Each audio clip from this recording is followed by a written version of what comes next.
Hello students, myself Upendra Kumar Verma, Assistant Professor Physics, Government Dr. Indrajit Singh College, Akaltara.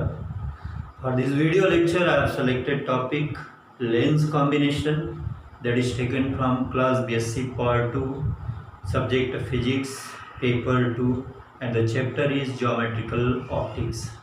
So सबसे पहले देखते हैं कि lens combination की आवश्यकता क्यों होती है।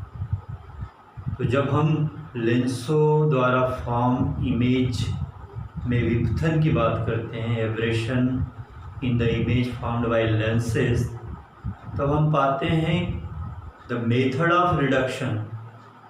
इस विपथन को कम करने के लिए जो अलग अलग मेथड्स है, उसमें जो मोस्ट पॉपुलर मेथड है वो है लेंस कॉम्बिनेशन, जिसमें एक से अधिक लेंसेज का कॉम्बिनेशन होता है, वो एक्सियल कॉम्बिनेशन होता है और कंडीशन ये रहता है कि दोनों लेंसेज जुड़े हो या दोनों लेंसेज में सेपरेशन हो। तो इस लेंस कॉम्बिनेशन के द्वारा that we can reduce the aberration found in images. So यहाँ पे देखते हैं, हमने एक लेंस कॉम्बिनेशन लिया है, कोएक्सियल लेंस कॉम्बिनेशन, दो कन्वेक्स लेंसेस लिया गया है जिसका सेपरेशन d है। हम मान लेते हैं कि द फर्स्ट लेंस का फोकल लेंथ है f1 और सेकेंड लेंस का फोकल लेंथ है f2। अब यहाँ पे रे डायग्राम में देखते हैं कि एक आपतित किरण जो मुख्य अक्ष के समानांतर है, प्रथम लेंस से अपवर्तित होने के बाद, जहाँ पे उसका डेविएशन डेल 1 है, अपवर्तित होने के बाद सेकेंड लेंस में बिंदु A2 पर आपतित होती है। इस सेकेंड लेंस से डेल 2 डेविएशन कोण बनाते हुए अपवर्तित होके F2 बिंदु पर मुख्य अक्ष को काटती है। अब यदि हम ये सोचें कि यहाँ पे सेकेंड लेंस ना हो, उस स्थिति में जो फर्स्ट लेंस से अपवर्तित किरणें हैं वो हमें F2 पर मिलेगा।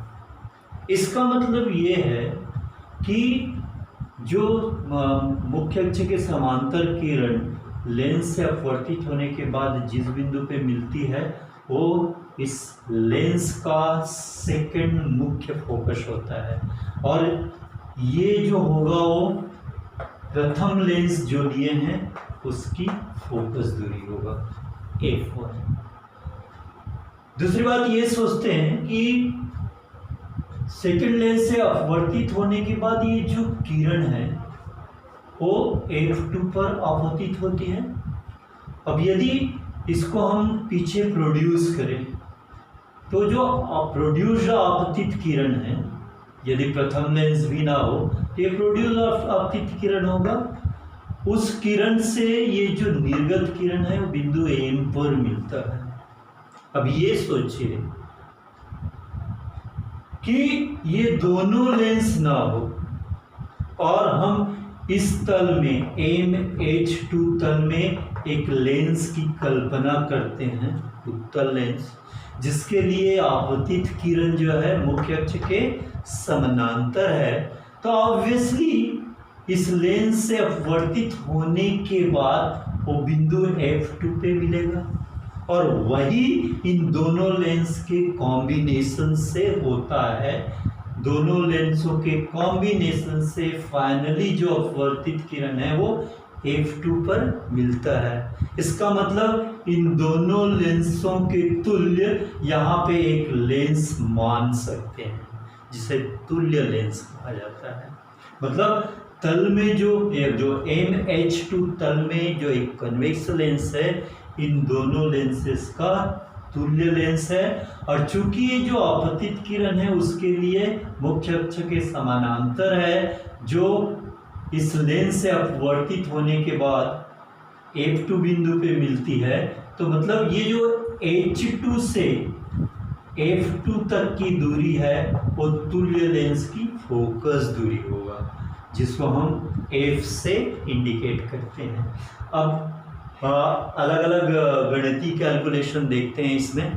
तो सबसे पहले देखते हैं कि ये जो ट्रायंगल है,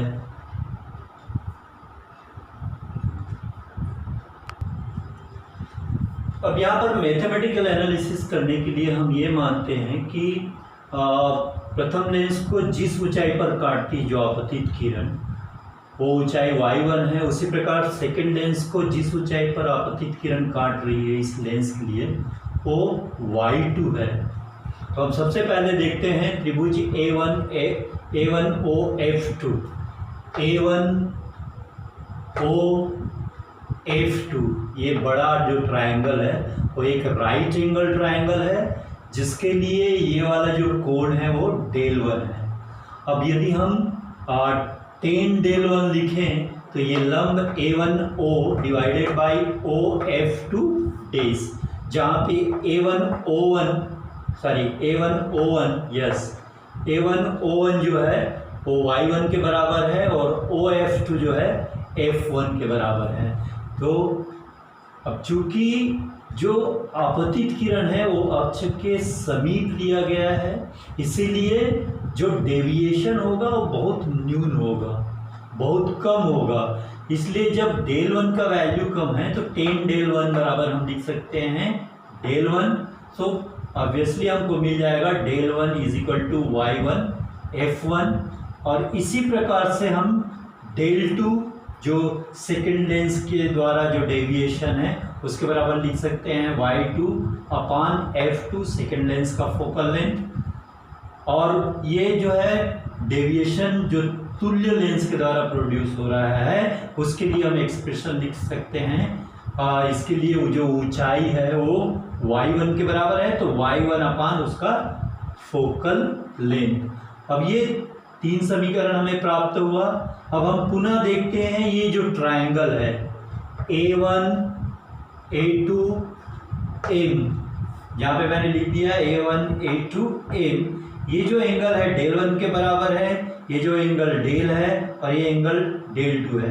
तो इस त्रिभुज के लिए जो del है वो बाह्य कोण है, इसलिए del का मान del1 प्लस del2 हो जाएगा जो यहाँ पे लिखा है। और यदि del के मान में del1 और del2 ये तीनों का हम मान रखें तो हमको मिलेगा y1 अपान f del के लिए, वैसे ही del1 के लिए, del2 के लिए।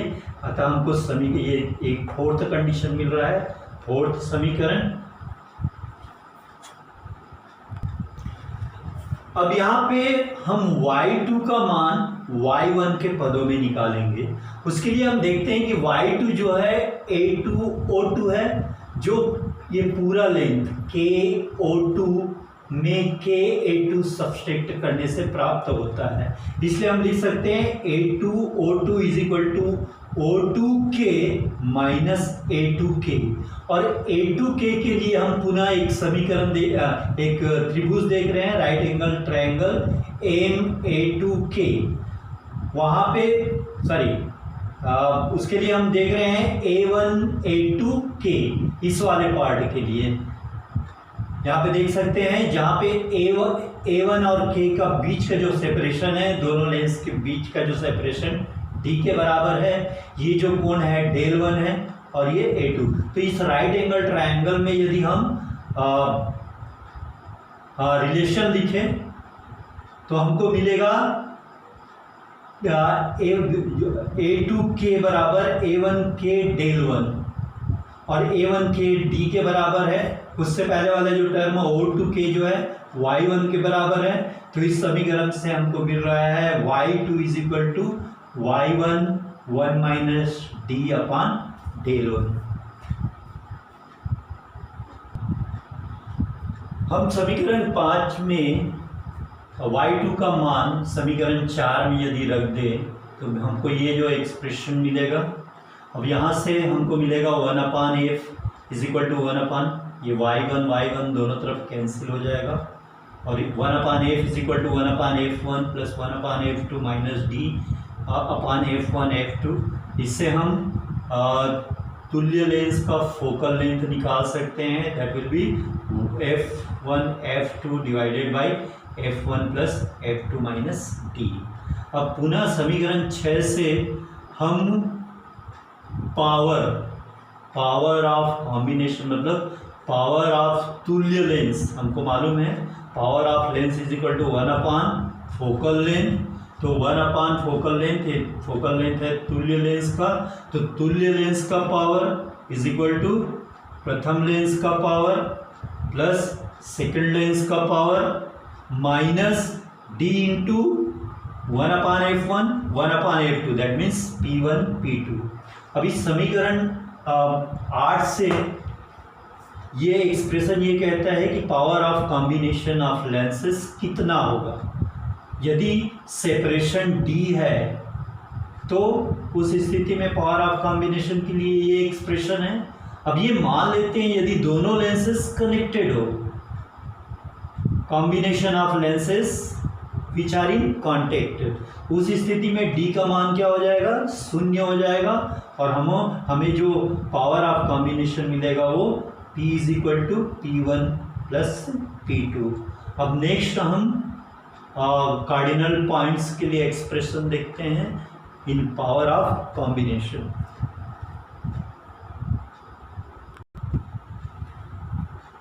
अब यदि हम कोएक्सियल लेंस कॉम्बिनेशन का रे डायग्राम याद करें और उस रे डायग्राम को इस रे डायग्राम से कंपेयर करें, तो ये जो तल है MH2 जहाँ पे तुल्य लेंस की स्थिति समझा जा सकता है, ये जो H2 निश्चित ही द्वितीय मुख्य बिंदु होगा इस लेंस कॉम्बिनेशन का। इसलिए जो H2F2 है वो इस लेंस कॉम्बिनेशन का मुख्य मतलब फोकल लेंथ होगा। अब देखिए जो एक डायग्राम मैं यहाँ से यहाँ प्रोजेक्ट किया हूँ, जहाँ पे MH2F2 और उसके अंदर है यहाँ पे पॉइंट A2O2। यहाँ पे दो ट्राइंगल पे विचार कीजिए। पहला जो बड़ा ट्राइंगल है MH2F2 और दूसरा ट्राइंगल है A2O2F2। ये दोनों समरूप त्रिभुज है, इसलिए समरूपता के कंडीशन में हम लिख सकते हैं Y2/Y1 O2F2 that is equal to O2F2/H2F2। इसलिए O2F2 का मान H2F2 Y2/F1 और हम पहले जो Y2 का मान निकाले हैं that is equal to Y1 1 minus D/F1 होता है। यहाँ पे H2F2 जो है F के बराबर होगा। तो इन टोटल जो O2F2 is equal to F1 minus D/F1।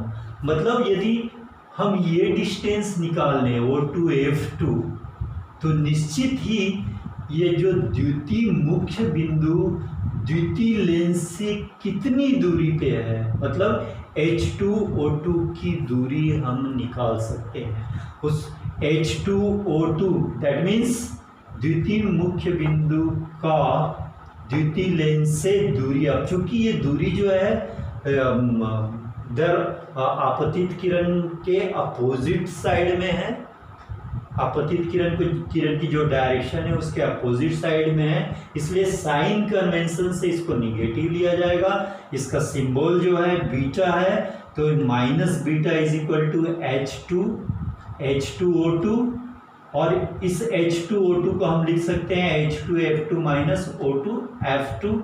O2F2 का वैल्यू हमें मालूम है, जिससे हमको बीटा का मान जैसे इस समीकरण 10 में दिया है वो मिल जाएगा। जैसे कि बताया बीटा जो है द्वितीय लेंस से द्वितीय मुख्य बिंदु की दूरी होता है। उसी प्रकार से जो प्रथम मुख्य बिंदु जिसका पोजीशन कहीं पे होगा उसकी दूरी O1 से मतलब प्रथम लेंस से हम निकाल सकते हैं, that will B O1 H1, जहाँ पे H1 जो है प्रथम मुख्य बिंदु होगा। उसको हम रिप्रेजेंट करते हैं अल्फा से और उसके लिए ये कंसीडर करते हैं प्रिंसिपल ऑफ रिवर्सिबिलिटी। मतलब हम लाइट को या प्रकाश जो है यदि इस डायरेक्शन से अपोजिट डायरेक्शन में आती हो, उसी स्थिति में हम सिमिलरिटी से ये जो फार्मूला आया है उसको मोल्ड करके हम लिख सकते हैं F D divided by F2, that will be the position of your first principal point from the first lens, that is O1 H1. Next जो है फोकल लेंथ, अब इस लेंस निकाय का दो फोकल लेंथ होगा या दो फोकस दूरियां होगा। सेकंड फोकस पॉइंट जो होगा वो जो सेकंड लेंस है उसके राइट साइड में होगा, उसी प्रकार जो फर्स्ट फोकस पॉइंट होगा वो फर्स्ट लेंस के लेफ्ट साइड में होगा। अब उसको कैलकुलेट करने के लिए ये जो सेकंड फोकस पॉइंट है वो तो ऑलरेडी यहाँ से डिटरमाइन हो चुका है, दैट इज F2। तो O2 F2 that will be the second focal length, that जिसका हम एक्सप्रेशन पहले से निकाल चुके हैं, that is equal to F1 minus D upon F1। मतलब ये जो डिस्टेंस है सेकंड लेंस से सेकंड फोकस पॉइंट की दूरी है। उसी प्रकार फर्स्ट लेंस से फर्स्ट फोकस पॉइंट की दूरी जो होगा वो O1 F1 होगा। और इस सिमिलरिटी से हम लिख सकते हैं, चूंकि वो लेफ्ट साइड में होगा माइनस साइन आ जाएगा, 1 माइनस डी अपॉन F1 की जगह F2।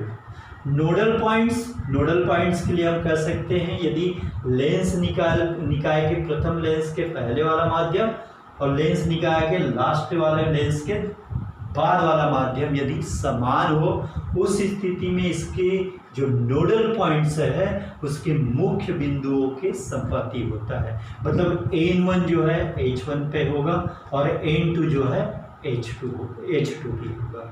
तो ये है लेंस कॉम्बिनेशन। Thank you.